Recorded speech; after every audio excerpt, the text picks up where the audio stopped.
శ్రీమద్ భాగవతంలో మొదటి స్కందము 11వ అధ్యాయము 18వ శ్లోకం ఇవాళ మనము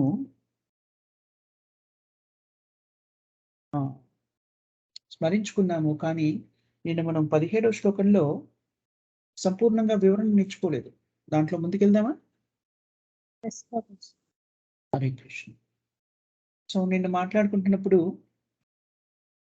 అందరూ కూడాను ద్వారకా నగరంలో ఉన్నటువంటి ద్వారకావాసులందరూ కూడాను శ్రీకృష్ణుని ఎంత ఆత్మీయంగా ఆహ్వానించారు అనే విషయం చెప్పుకున్నాం.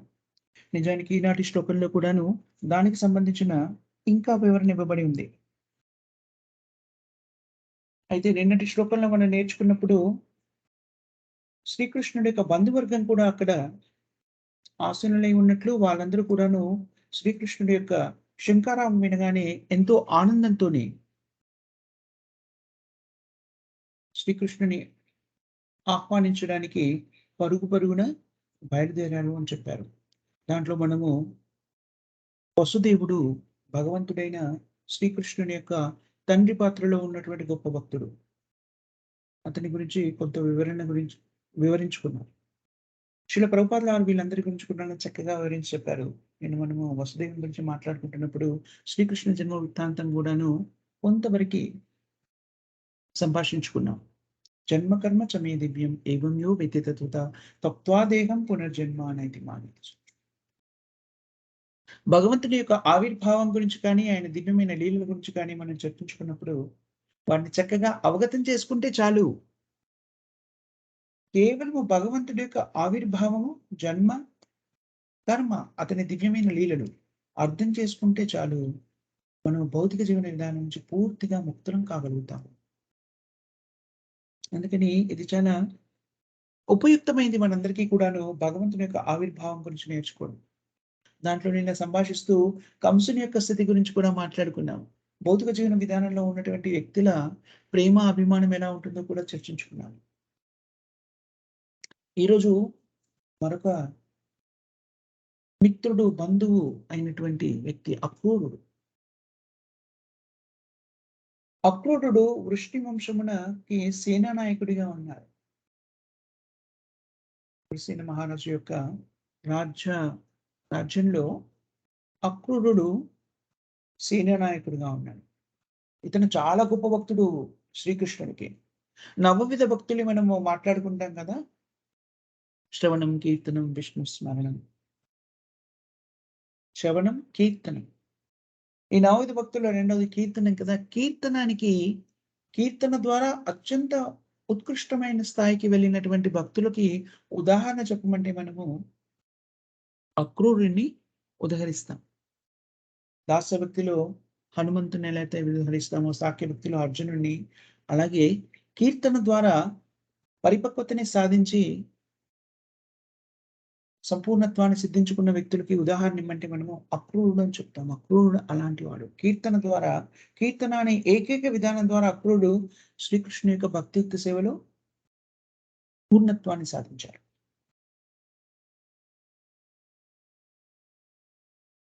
అహూపుడు అనేటువంటి వ్యక్తి కూతురు సూతిని అక్రూరుని భార్యగా చెప్పబడింది.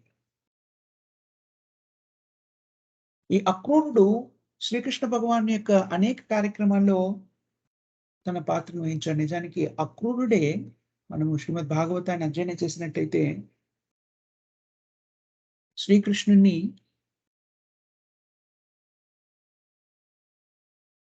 బృందావనం నుంచి మొదలుకు తీసుకొచ్చేది నిజానికి అక్రూరుడే.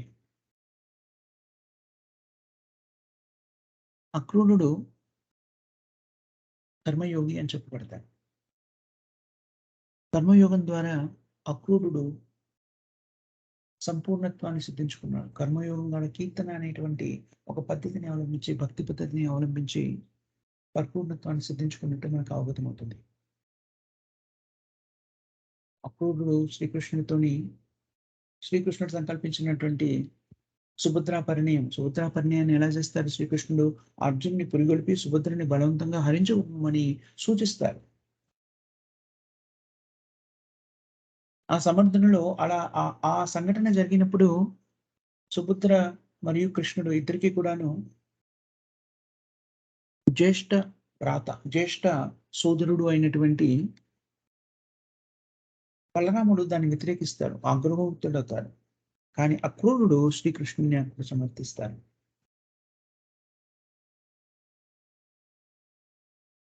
సుభద్ర, అర్జునుడు ఇద్దరు వివాహం చేసుకున్నాడని తెలిసిన తర్వాత వాళ్ళిద్దరిని అభినందించి వాళ్ళకి కానుకలు ఇవ్వడానికి కృష్ణుడితో పాటు అక్రూరుడు కూడా బయలుదేరి వెళ్తారని చెప్పబడింది.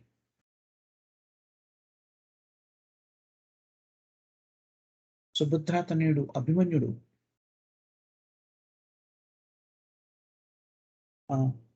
విరాట రాజు పుత్రిక ఉత్తరను వివాహం ఆడినప్పుడు కూడాను అక్రూరుడు ఆ సమావేశంలో ఉన్నారు అని చెప్పబడింది. ఉత్తర కుమారుడే అభిమన్యుడు. ఆ ఉత్తర భర్త అభిమన్యుడు, ఉత్తర కుమారుడు పరీక్షిత్ మహారాజు.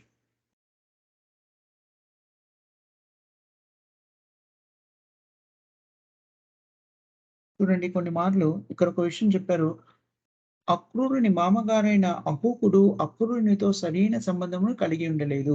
అయినప్పటికీ ఇరువురు కృష్ణ భక్తులుగా ఉన్నారు. చూడండి, కొన్ని పర్యాయాలు ఇది మనము చూస్తూ ఉంటాము. భగవంతుని సేవించే విధానాల్లో కొన్నిసార్లు తేడా ఉందనుకోండి. తేడా ఉండడము అంటే ఏంటి? భగవంతుని ఒక ఒక భక్తుడు ఒక విధంగా సేవిస్తూ ఉంటే, ఇంకొక భక్తుడు ఇంకో రకమైన సేవా విధానంలో నిమగ్నమై ఉంటారు. సేవించే విధానంలో కొన్నిసార్లు విభేదాలు కలగవచ్చును. ఇక్కడ చూడండి, వీళ్ళిద్దరికీ సరిపోదు అని చెప్పారు చక్కగాను. అక్రూరుడికి వాళ్ళ మామగారికి కూడాను ఒకరికొకరు పొసగకుండా ఉంది. అయినా కూడాను ఇద్దరు కూడా కృష్ణ భక్తులే. సో, ఇలాంటి అంటే దీన్ని మనకి ఏం చూపిస్తున్నారు ఇక్కడ అంటే, వైవిధ్యం మనం ఏదైతే భౌతిక ప్రపంచంలో చూస్తుంటామో, ఆ వైవిధ్యము సంపూర్ణంగా ఎక్కడ లభిస్తుంది మనకి? ఆ వైవిధ్యం అంతా కూడాను కృష్ణ చైతన్యంలో లభిస్తుంది. చాలామంది ఏమనుకుంటారు అంటే కృష్ణ చైతన్యము అంటే ఆహ్, మొనాటోనస్, అంటే దాంట్లో విభిన్నత్వం లేకుండా ఏకత్వంతో అలాగే సాగిపోతూ ఉంది అనేటువంటి భావన కలిగి ఉండవచ్చు. కానీ అది సరికాదు అని మనకి ఇక్కడ తెలుస్తుంది. విభిన్నత్వము అనేటువంటిది మనకి భౌతిక ప్రపంచంలో కనిపించేది ఆధ్యాత్మిక జగత్తులోని విభిన్నత్వానికి కొద్ది అంశం మాత్రమే, కొంచెం మాత్రమే. జస్ట్ ఏ పర్వర్టెడ్ రిఫ్లెక్షన్, వికృత స్వరూపం కొంత మాత్రమే మనకి ఇక్కడ ప్రతిబింబం చేస్తోంది. అది కూడా ఎందుకు? ఈ విభిన్నత్వం అనేటువంటిది ఆధ్యాత్మిక జగత్తులో కూడా ఉంది అని చెప్పడం కోసమే.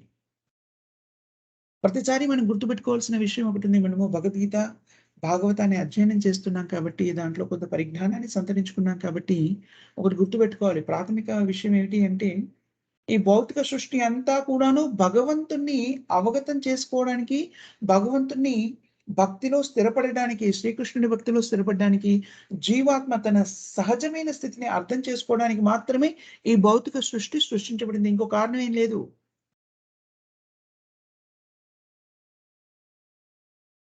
జీవాత్మల యొక్క కోరికలను తీర్చడానికి భగవంతుడు కృపతో ఈ భౌతిక సృష్టిని సృష్టించాడు. కానీ దాన్ని ఎలా ఏర్పాటు చేశారు? జీవాత్మలన్నీ కూడాను తమ సహజమైన స్థితిని గుర్తుంచుకునేలాగా పరిస్థితుల్ని కల్పించారు. సంపూర్ణ స్వతంత్రుడైన భగవంతుడు ఈ బంధాలు, అనుబంధాలని ఎందుకు ఏర్పరిచారో మనం ఇంతకు ముందు ఒకసారి పలుమార్లు చర్చించుకున్నాం.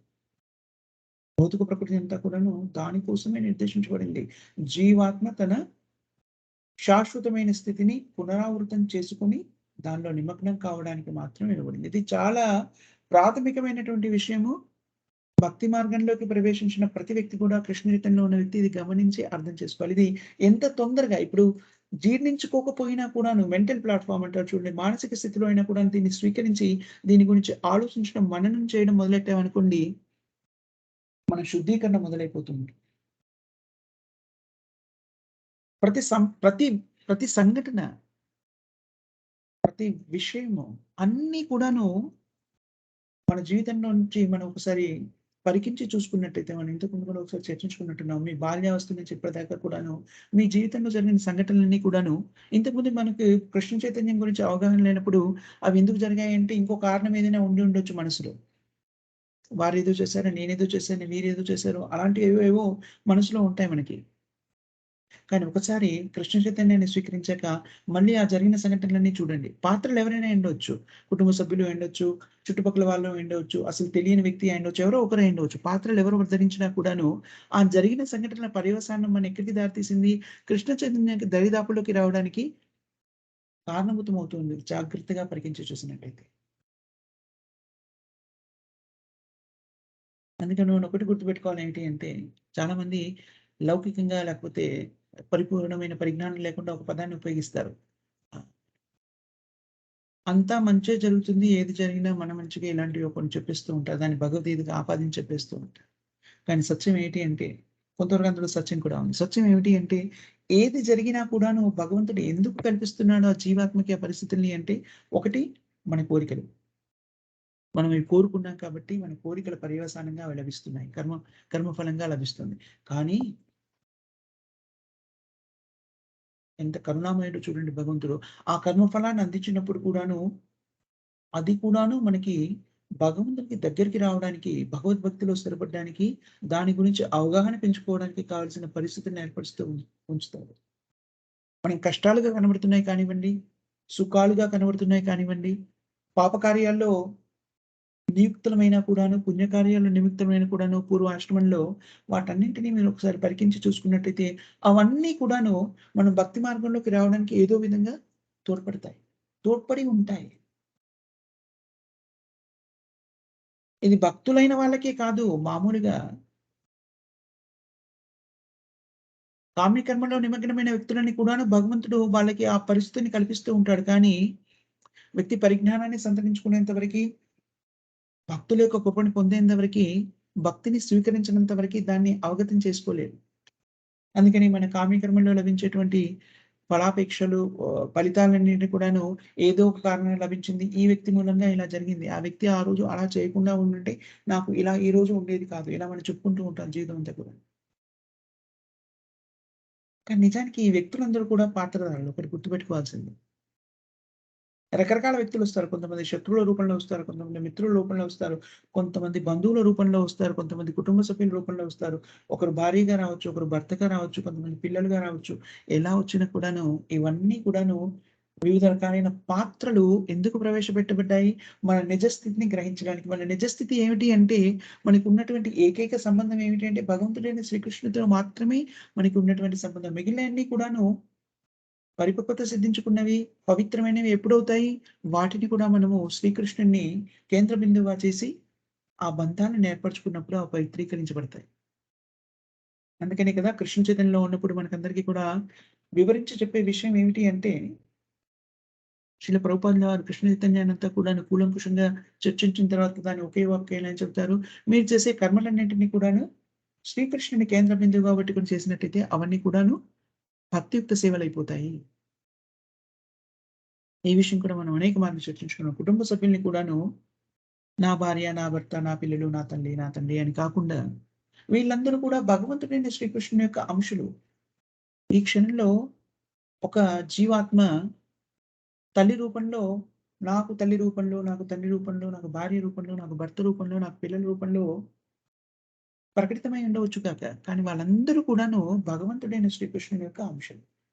ఆ భావనతోని మనము మన కర్తవ్యాన్ని నిర్వర్తించామనుకోండి, మన కర్తవ్య నిర్వహణ కూడాను భక్తియుక్త సేవ అవుతుంది. ఎంత చక్కగా ఉంది చూడండి కృష్ణ చైతన్యం. ఎలాంటి ఇబ్బంది లేకుండా మనమున్న స్థితిలోనే స్థిరపడి, మనం చేస్తున్న కార్యక్రమాల్ని చేస్తూ భక్తియుక్త సేవలో నిమగ్నమయ్యేటువంటి ఉత్కృష్టమైన స్థితిని కృష్ణ చైతన్యం మనకు కలిగిస్తుంది. సో, ఇక్కడ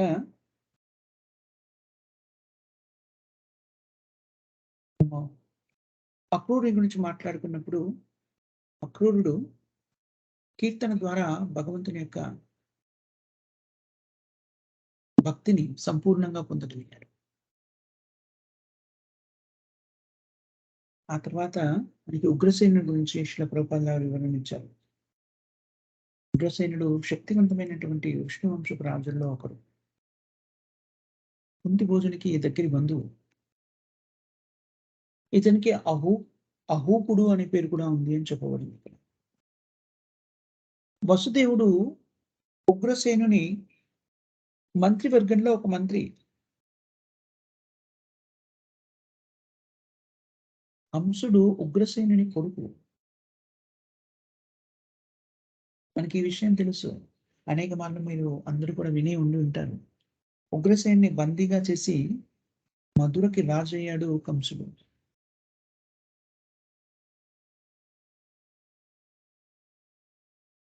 ఆ తర్వాతి కథంతా మనకి తెలిసిన కంసుడు నిన్న గూడా మనం కొంతవరకు చర్చించుకున్నాం. కంసుడు ఎలాగా ప్రేమ ఆప్యాయతను ఒడకబోసిన కంసుడు క్షణంలో ఎలా మారిపోయాడు. తన జీవనానికి ముప్పు వాటిల్లుతుంది అని తెలియగానే ఎలాంటి పరివర్తనని ప్రకటింపజేశాడో మనం చూసాము. కంసుడు గురించి మాట్లాడుకున్నప్పుడు గాని, హిరణ్యకశిపుడు గురించి మాట్లాడుకున్నప్పుడు గాని, మనము వాళ్ళు రాక్షసులు కదా అనుకుంటాం. కానీ జాగ్రత్తగా పరికించి చూసినట్టయితే వాళ్ళలో ఉన్నటువంటి గుణాలే భౌతిక జీవన విధానంలో కూరుకుపోయిన వ్యక్తులందరిలో కూడా కనబడతాయి. హిరణ్యకశిపుడు ఏమనుకున్నాడు? తాను శాశ్వతంగా అదే శరీరంలో ఉండాలి అనుకున్నాడు. మరి మనం ఆధునిక విజ్ఞాన శాస్త్రవేత్తలు అనుకుని పరిశోధనలు చేస్తున్న వాళ్ళందరూ కూడాను ఇది ఒక విభాగం కదా! మృత్యువు లేకుండా ఉండడం ఎలాగా? మృత్యు సంభవించకుండా ఉండడం ఎలాగా? అని పరిశోధన జరుగుతూనే ఉంటుంది. పరిజ్ఞానాన్ని సంతరించుకొని, వేద శాస్త్రాల పరిజ్ఞానాన్ని అవగతం చేసుకొని, ఆత్మ సాక్షాత్కారాన్ని పొందేంత వరకి కూడాను అజ్ఞానంతోని భౌతిక జీవన విధానంలో కూరుకుపోయిన వ్యక్తులు అలాంటి ప్రక్రియ కొనసాగిస్తూనే ఉంటారు. ఆ కొనసాగించే విధానం ఏంటి? హిరణ్యకశిపుడి యొక్క మనస్తత్వం. ఇతర గ్రహాలకి యాంత్రిక విధానం ద్వారా పయనించాలి అనుకోవడం ఎలాంటి మనస్తత్వం? రాక్షస మనస్తత్వం. ఎవరిదది? రావణాసురుడిది. స్వయంగా స్వర్గానికి నిచ్చెన వేసేయాలి అనుకున్నాడు. ఏసేసి స్వర్గానికి వెళ్ళడానికి వేదశాస్త్రాలు ఒక పద్ధతిని విశదీకరించి చెప్పాయి. దాన్ని అవలంబించి దానికి కావాల్సినటువంటి శరీరాన్ని పొంది స్వర్గానికి వెళ్ళవచ్చును. కానీ హిరణ్యకశిపుడు ఏమనుకున్నాడు? అలా కాదు. ఇలాగా మెట్ల ద్వారా మెట్లెక్కుతూ అలాగే స్వర్గానికి వెళ్ళిపోవాలి. ఇదే శరీరంతో. అలాంటి ప్రయత్నం చేశారు. చూడండి ఇవన్నీ కూడాను రాక్షస ప్రవృత్తులు అని చెప్పబడ్డాయి వేద శాస్త్రాలు. మనం పరిజ్ఞానవంతులమని మనం ప్రయత్నం చేస్తున్నాము. ఇంకా సైన్స్ అండ్ టెక్నాలజీ డెవలప్ అయినప్పుడు ఇవన్నీ సాధిస్తామండి. ఈరోజు కాలేదు కానీ ఓ 100 సంవత్సరాలు ఆగితే మనం నేరుగా చంద్రమండలానికి అలా నడుస్తూ వెళ్ళిపోవచ్చు. ఇలా చెప్పేవాళ్ళు కూడా ఉన్నారు మూర్ఖత్వంతో. అది సాధ్యమయ్యే విషయం కాదు. వేద శాస్త్రాన్ని మనం ఒకసారి అధ్యయనం చేసినట్టయితే స్పష్టంగా తెలుస్తుంది. వృధా ప్రయాస.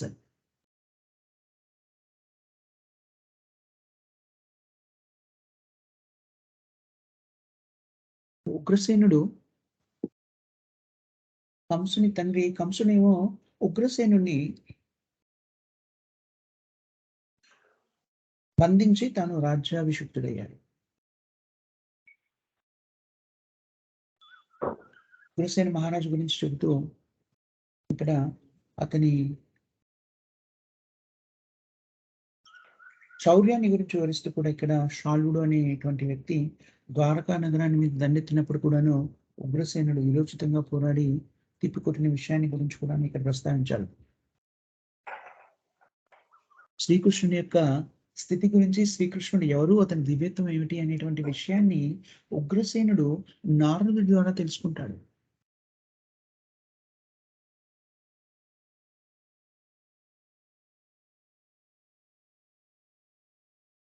ఉగ్రసేనుడు మహారాజుగా ఉన్నప్పుడే సాంబుడు, సాంబుడు ఎవరు? కృష్ణుడి యొక్క పుత్రుడు. ఒక చిలిపితనంతోని, కొంటెతనంతోని చేసినటువంటి ఒక కార్యక్రమం ఎలా పర్యవసానానికి దారితీస్తుందో చూడండి. అందుకని వేద శాస్త్రాన్ని అభ్యసించినప్పుడు మనం ఇవన్నిటి కూడా జాగ్రత్తగా గమనించాలి. సాంబుడు ఏదో తమాషాగా చేసిన పని. ఏమని? స్త్రీ రూపం ధరించి తాను గర్భవతిగా ఉన్నట్టుగా వేషధారణ వేసి ఋషులను ఏమని అడిగాడు? వీళ్ళకి నిజంగా పరిజ్ఞానం ఉందా? వీళ్ళు చెప్పగలరా? నాకు ఎవరు జన్మిస్తారు? ఎలాంటి పుత్రుడు ఎలాంటి ఆహ్, శిశువు జన్మిస్తారు?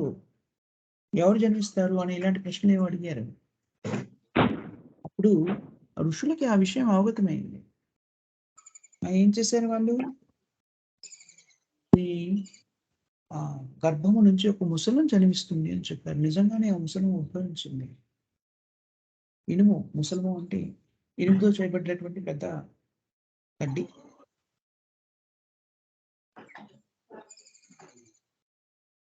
దాని ద్వారా యదువంశం నాశనమవుతుంది అని కూడా చెప్పబడింది. అందుకని అది తెలుసుకొని ఉగ్రసేనుడు ఏం చేశాడు? దాన్నంతా ముక్కలుగా చేసి, పూర్తిగా అరగదీసి, ద్వారకా నగరం పక్కనే ఉన్నటువంటి సముద్రంలోకి విసిరించాడు.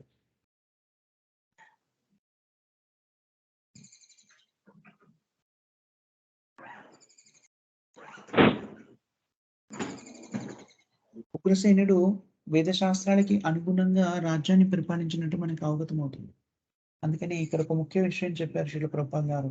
ఉగ్రసేనుడు తన రాజ్యంలో మద్యపానాన్ని సంపూర్ణంగా నిషేధించాడట. ఉగ్రసేనుడు శ్రీకృష్ణుడి యొక్క స్థితిని నారదుడి ద్వారా విని శ్రీకృష్ణుడి భక్తిని, అభిమానాన్ని పెంచుకొని సంపూర్ణత్వాన్ని సిద్ధించుకున్నట్టుగా మనకు అవగతమవుతుంది. ఆ తర్వాత శ్రీకృష్ణుని బంధువుల్లో శ్రీకృష్ణుడిని దర్శించడానికి ఉత్సాహంతో బయటకొచ్చిన వాళ్ళలో ఇంకెవరి గురించి చెప్పారు? బలరాముడి గురించి చెప్తుంది.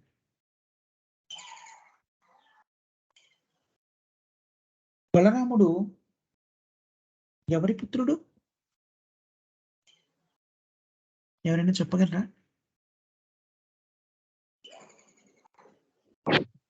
రేవతి. దేవికి పుత్రుడా? రేవతి మాత. రేవతి భార్య. బలరాముని భార్య పేరు రేవతి. రోహిణి. రోహిణి. రోహిణి. రోహిణి. రోహిణి మాత పుత్రుడు.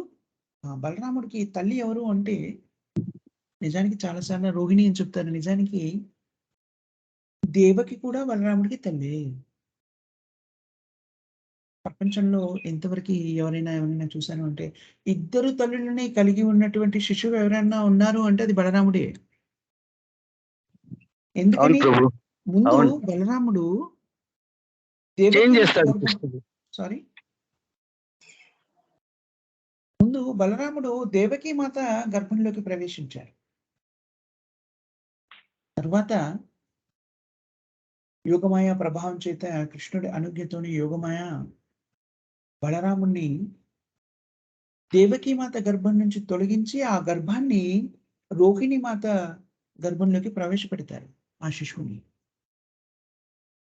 అందుకని సంకర్షణ దానిలోంచి విచ్ఛిన్నం చేయబడ్డాడు కదా, దేవకీ మాత గర్భం నుంచి బయటకు లాగబడ్డాడు కాబట్టి అతనికి సంకర్షణుడు అని పేరు కూడా ఉంది అని చెప్పారు.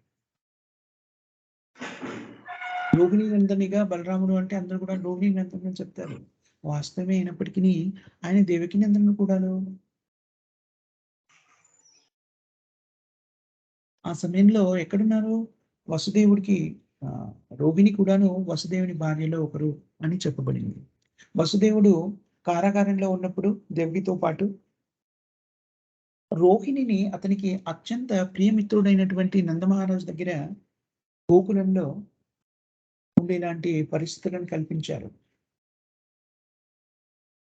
యోగమాయ ప్రభావం చేత వసుదేవుని భార్యనైనటువంటి రోహిణి గర్భంలోంచి దేవకీ మాత గర్భంలోంచి బలరాముని ప్రవేశపెట్టడం జరుగుతూ ఉంటుంది. ఎవరి ఆజ్ఞ ప్రకారంగా? భగవంతుడైన శ్రీకృష్ణుని ఆజ్ఞ ప్రకారంగా ఎవరు చేస్తారా కార్యక్రమాన్ని? యోగమాయ చేస్తుంది.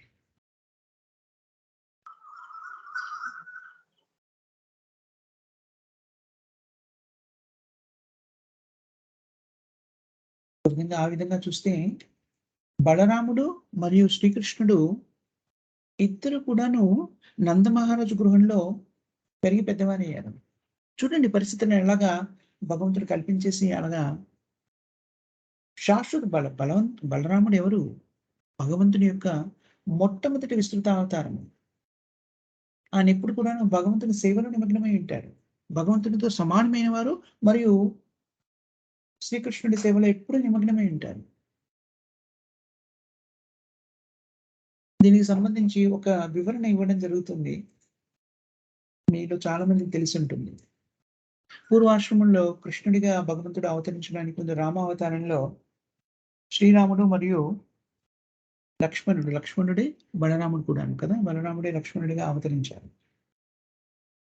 అలా అవతరించినప్పుడు లక్ష్మణుడు శ్రీరాముడికి ఆహ్, ఏంటి తమ్ముడు. శ్రీరాముడు లక్ష్మణుడి కన్నా పెద్దవాడు కాబట్టి సోదరుని ఆజ్ఞని, జ్యేష్ఠ సోదరుని ఆజ్ఞని శిరసావహించవలసిన స్థితిలో ఉన్నాడు కాబట్టి అన్నింటిని కూడాను పాటించాడు. కానీ ఒకానొక సందర్భంలో రామునికి వ్యతిరేకించాలనే భావన బలీయంగా ఏర్పడింది లక్ష్మణుడికి. ఏమిటది? సీతామాతని అడవులకు పంపినప్పుడు లక్ష్మణుడు దాన్ని సహించలేకపోయాడు. దాన్ని వ్యతిరేకించాలి అనేటువంటి తీవ్రమైన భావన కలిగింది. తానే కానీ జ్యేష్ఠ సోదరుడు అయ్యుంటే ఆదేశించేవాడిని. అలా సీతామాతని అడవులకు పంపొద్దు అని ఆదేశించేవాడిని అనేటువంటి భావన అతనికి కలిగింది. అందుకని ఒకానొక సందర్భంలో శ్రీకృష్ణుడు మళ్ళీ అవతరిస్తున్నప్పుడు ఒక వరం కోరుకుంటాడాయన. ఈసారి నేను నీకు మీరు జ్యేష్ఠ సోదరులు కాదు, నేను మీకు జ్యేష్ఠ సోదరునిగా అవతరించాలనుకుంటున్నాను. అది అనుగ్రహించండి అంటే దాన్ని అనుగ్రహించేస్తాడు భగవంతుడు. అందుకని కృష్ణావతారంలో బలరాముడు కృష్ణుడికి అన్నయ్యగా ఉంటారు. అలాంటి బలరాముడు, శ్రీకృష్ణుడు ఇద్దరు కూడాను నందమహారాజు గృహంలో తమ బాల్యాన్ని గడిపినట్టుగా మనకి అవగతమవుతుంది. ఆ విధంగా ఆలోచిస్తే నందమహారాజు శ్రీకృష్ణుడికి, బలరాముడికి ఇద్దరికి కూడాను పోషక పిత అనే పదాన్ని ఉపయోగించారు. పోషక పిత ఇద్దరిని కూడాను పోషించి తండ్రిగా మారారక్కడ. ఇక్కడ బలరామకృష్ణుని సవతి సోదరులు అనే పదాన్ని ప్రయోగించి వివరించి చెప్పారు. ఎందుకనంటే బలరాముడు రోహిణి నందనిగా ప్రసిద్ధి చెందారు కాబట్టి. బలరాముడు అన్ని విధాలుగాను భగవంతుడైన శ్రీకృష్ణుడికి సమాన శక్తిని కలిగి ఉన్నాడు. భగవంతుని యొక్క మొట్టమొదటి విస్తృత అవతారం బలరాముడు.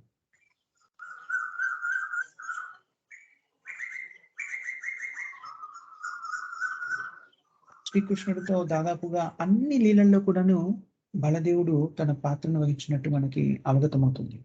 ఈ బలదేవుడే చైతన్య లీలలో నిత్యానంద మహాప్రభుగా అవతరించారు. బలదేవుని యొక్క అనుజ్ఞ లేకుండా, నిత్యానంద మహాప్రభు యొక్క కృప లేకుండా మనం చైతన్య మహాప్రభుని, కృష్ణుని కలవలేము. మనకి కృష్ణ భక్తి ప్రాప్తింపజేసేలా చేసేది ఎవరు అంటే నిత్యానంద మహాప్రభు. నిత్యానంద మహాప్రభు ఆది గురువు. గురువులందరికీ కూడా గురువు ఎవరు అంటే నిత్యానంద మహాప్రభు. నిత్యానంద మహాప్రభువే బలరాముడు. శ్రీకృష్ణ చైతన్యుని యొక్క కృపని మనం పొందాలి అంటే ముందు బలరాముడి కృపని పొందాలి. బలరాముడే నిత్యానంద మహాప్రభుగా ఆవిర్భవించినప్పుడు జగాయ్ మదాయ్ కూడాను వాళ్ళు కృపని పొందగలిగింది ఎలాగా? ముందుగా నిత్యానంద మహాప్రభు కృప వల్లనే వాళ్ళు చైతన్య మహాప్రభు అనుగ్రహానికి పాత్రులయ్యారు. అన్ని రకాల దుశ్చర్యలకి పాల్పడుతున్నటువంటి జగాయ్ మదాయ్ వాళ్ళే హిరణ్యాక్ష హిరణ్యకశిపులు. జగామదగా చైతన్య లీలలో ప్రకటితమయ్యారు. అన్ని రకాల దుష్కర్మల్లో భాగం పంచుకుంటున్నటువంటి వాళ్ళని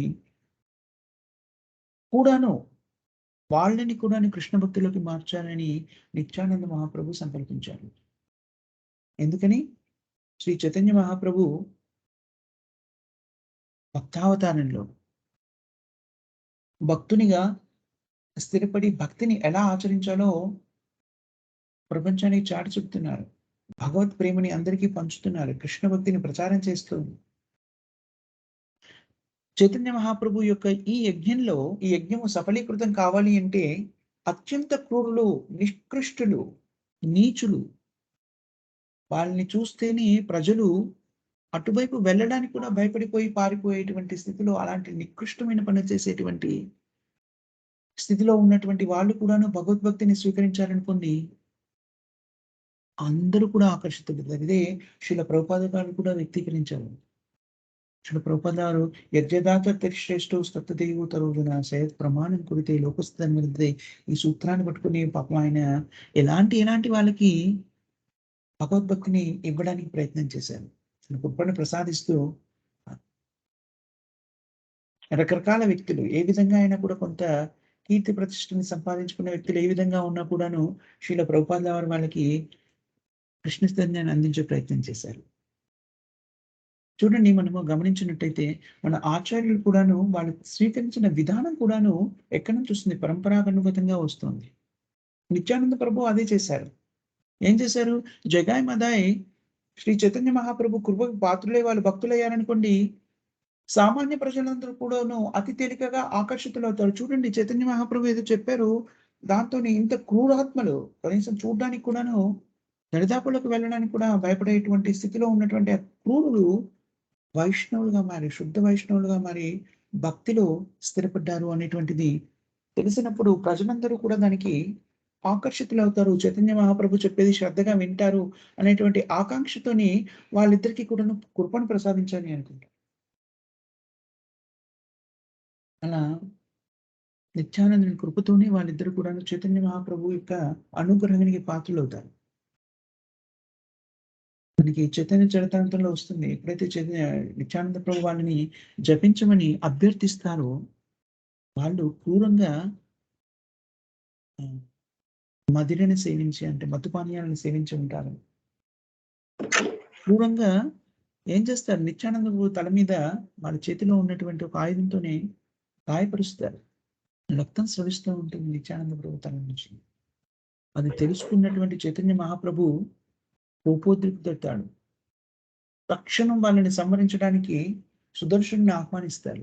అప్పుడు నిత్యానంద ప్రభు చైతన్య మహాప్రభుని ప్రాధేయపడతారు. ఏమని చెప్తారు? వాళ్ళని క్షమించండి. మీరు అవతరించింది ఇప్పుడు సంహరించడానికి కాదు. వ్యక్తి నుండి సంహరించడానికి కాదు. వాళ్ళ హృదయంలో ఉన్నటువంటి చైతన్యాన్ని, దుశ్చైతన్యాన్ని సంహరించడానికి మీరు ఆవిర్భవించారు. దయచేసి మీరు వాళ్ళకి మీ కరుణను ప్రసాదించండి. వాళ్ళ హృదయాన్ని శుద్ధి చేసేయండి అని వేడుకుంటాడు. ఎప్పుడైతే నిత్యానంద మహాప్రభు యొక్క కృప వాళ్ళకి లభించిందో చైతన్య మహాప్రభు తన కరుణను ప్రసాదిస్తారు. మనం కూడాను భక్తిలో ముందుకు వెళ్ళాలి అంటే నిత్యానంద మహాప్రభు యొక్క కృప కొరకే మనం ప్రార్థిస్తూ ఉండాలి. ఎప్పుడైతే మనము నిత్యానంద మహాప్రభు కృపని పొందుతామో మనకు చైతన్య మహాప్రభు కృప కూడా లభిస్తుంది. ఇలాగ బలరాముడు కృష్ణుడి యొక్క అన్ని లీలల్లో దాదాపుగా కృష్ణుడితో పాటు ఉన్నారు. కొన్ని సంఘటనలు ఇక్కడ ఉదహరించారు. సుభద్ర పరిణినప్పుడు ఆయనకి చాలా ఆగ్రహం వేస్తుంది. అర్జునుడు సుభద్రను అపహరించుకోవడం అతనికి నచ్చదు. నిజానికి ఆ సమయంలో ఏం చేస్తారు? అర్జునుడిని వధించడానికి బయలుదేరుతాడు. శ్రీకృష్ణుడు తన చాతుర్యంతోని బలరాముని నిలువరిస్తాడు. మరొక పాను కూడాను బలరాముడికి అత్యంత క్రోధం ఉద్భవం అవుతుంది. ఎప్పుడంటే ఒకానొక సందర్భంలో కౌరవులు చేసిన పనులకి ఆయన క్రోధితుడై మొత్తం వాళ్ళ నగరం మొత్తాన్ని కూడాను యమునా నదిలో ముంచేయాలనుకుంటాడు. అంతటి సమర్థుడు కూడాను బలరాముడు. కానీ ఆ విషయం తెలుసుకున్నటువంటి కౌరవులు ఎప్పుడైతే బలరాముని ఆహ్, శరణు పొందుతారో వాళ్ళని క్షమించేస్తారు. బలదేవుడికి ఒక గొప్ప గుణం ఉంది. అతి తేలికగా ఆవేశం వస్తుంది. కానీ అతి తేలికగా కూడా కరుణను కూడా ప్రసాదిస్తాడు. అందుకని బలదేవుడు అంటే ఇక్కడ శ్రీల ప్రభుపాదుల వారు ఒక విషయం చెప్పాడు. భౌతికంగా కూడాను అత్యంత బలవంతుడు. దాంట్లో సందేహమే లేదు. స్వయంగా భగవంతుని యొక్క విస్తృత అవతారం కాబట్టి. కానీ ఇక్కడ బలదేవుడు అంటే భక్తిలో కూడా అత్యంత శక్తివంతుడు. భక్తిని ప్రసాదించడంలో శక్తివంతుడు.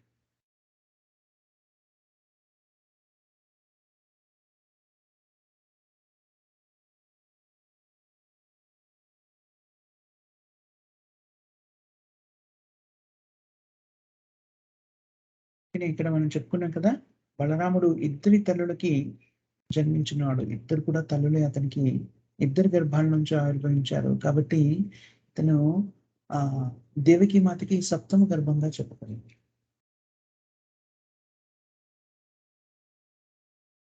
కానీ కంసుని యొక్క స్థితిని గ్రహించి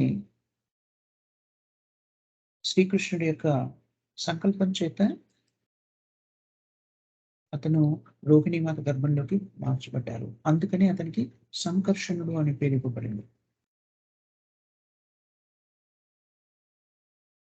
మన భక్తిలో పరిపూర్ణతని సాధించాలి అంటే తప్పకుండా బలదేవుని యొక్క కృప అత్యంత ఆవశ్యకతం. మనందరికీ కూడాను ఆది గురువు ఎవరు అంటే బలదేవుడే.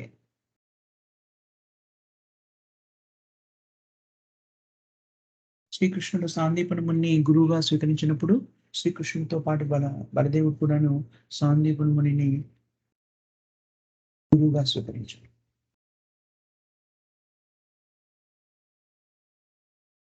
శ్రీకృష్ణుడితో పాటు అన్ని రకాల లీలల్లో కూడా బలదేవుడు పాలు పంచుకున్నట్టుగా మనకి అవగతమవుతుంది. ముఖ్యంగా ధేనుకాసురుడు అనే రాక్షసుడిని బలరాముడే సంహరించినట్టు మనకి దశమ స్కందంలో శ్రీమద్ భాగవతంలో తెలుస్తుంది. కురుక్షేత్ర రణరంగం జరిగినప్పుడు బలదేవుడు తటస్థ వైఖరిని అవలంబించాడు. యుద్ధం సంభవించకుండా ఉండాలని చాలా ప్రయత్నం చేశారు బలదేవుడు. ఇతనికి దుర్యోధనుడు బలదేవుని కొంత సంతృప్తి పరిచాడు. తద్వారా అతని దగ్గర సంతృప్తి పరిచి ఎందుకు అక్కడ కూడా ఆయనకి స్వార్థం ఉంది. కానీ బలరాముడు చాలా తేలికగా ఆనందాన్ని పొందుతాడు, ఆవేశాన్ని కూడా పొందుతాడు అనుకున్నాం కదా! అందుకని కొన్ని రకాల సౌకర్యాలను కల్పించి సేవ ద్వారా బలరాముడిని సంతృప్తిపరిచి దుర్యోధనుడు అతని దగ్గర నుంచి గదా విద్యను నేర్చుకుంటాడు. అందుకని ఒక రకమైనటువంటి ప్రత్యేక అభిమానాన్ని ప్రదర్శిస్తాడు బలదేవుడు దుర్యోధనుడి మీద. అందుకని దుర్యోధను మీద ఉన్నటువంటి అభిమానంతో కానివ్వండి, కృప కానివ్వండి, అందుకని ఆయన యుద్ధం జరగకుండా ఉండాలని ప్రయత్నం చేస్తాడు. కురుక్షేత్ర రణరంగం జరిగినప్పుడు ఆయన ఎటువైపు కూడాను భాగం తీసుకోకుండా ఎక్కడ వెళ్ళిపోతారు? తీర్థయాత్రలకు బయలుదేరి వెళ్ళిపోతారు. తీర్థయాత్రలు ముగించుకొని వచ్చేలోగా యుద్ధం దాదాపు పరిసమాప్తం అవుతుంది. చివరి దశలో ఉంటుంది. భీముడికి మరియు దుర్యోధనుడి మధ్య గదా యుద్ధం జరుగుతూ ఉంటుంది. దాంట్లోకి వెళ్తే మనకి ఇంకొక అరగంట పడుతుంది. దాని గురించి అక్కడికి ఎలా వచ్చింది అని. మీలో చాలా మందికి అది తెలిసే ఉంటుంది. మహాభారతంలో అది. మరొకసారి దాన్ని చర్చించుకుందాము. ఆ యుద్ధం జరుగుతున్నప్పుడు ముఖాముఖిగా యుద్ధం జరుగుతుంది. ద్వంద్వ యుద్ధం అది. ఆ యుద్ధంలో భీముడు దుర్యోధనుడి కటికి కింది భాగంలో అంటే నడుముకి కింది భాగంలో గదని ప్రయోగిస్తాడు. తొడల్ని చీల్చేస్తారు. నిజానికి గదాయుద్ధ నియమాల ప్రకారంగా కటి కన్నా కింద గదని ఉపయోగించి యుద్ధం చేయకూడదు. ఆ సమయంలో అలాగా భీముడు ఆ పని చేయడాన్ని బలరాముడు సహించలేకపోతాడు. అందుకని నిజానికి భీముని కూడాను సంహరించడానికి సిద్ధపడతాడు ఆ క్షణంలో. అక్కడ కూడాను మళ్ళీ శ్రీకృష్ణుడు అడ్డు తగిలి బలరాముడిని శాంతపరుస్తాడు. కానీ బలరాముడు భీముడు చేసిన పనిని సమర్థించలేక అక్కడి నుంచి వెళ్ళిపోయినట్టుగా మనకి ఇక్కడ చెప్పబడింది. అది మనకి మహాభారతంలో కూడా దీనికి సంబంధించినటువంటి వివరణ ఇవ్వబడింది.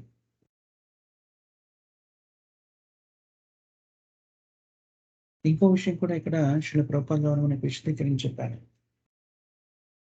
మేనమామైన కారణంగా అభిమన్యుని యొక్క దహన సంస్కారాన్ని బలరాముడే గావించారని చెప్పారు. దుఃఖ సాగరంలో మునిగిపోయినటువంటి పాండవులు సంస్కారాన్ని కూడా చేసేటువంటి స్థితిలో లేని మానసిక స్థితిలో ఉన్నప్పుడు బలరాముడు ఆ ప్రక్రియని పూర్తి చేశారని చెప్పబడింది. బలరాముడు ఈ భౌతిక ప్రపంచం నుంచి తన లీలని పరిసమాప్తం చేయడానికి ఎలా వెళ్ళారట? తెల్లని సర్పంగా తన నోటి నుంచి సృష్టించుకొని అలా ఈ జగత్తు నుంచి నిష్క్రమించారని చెప్పబడింది.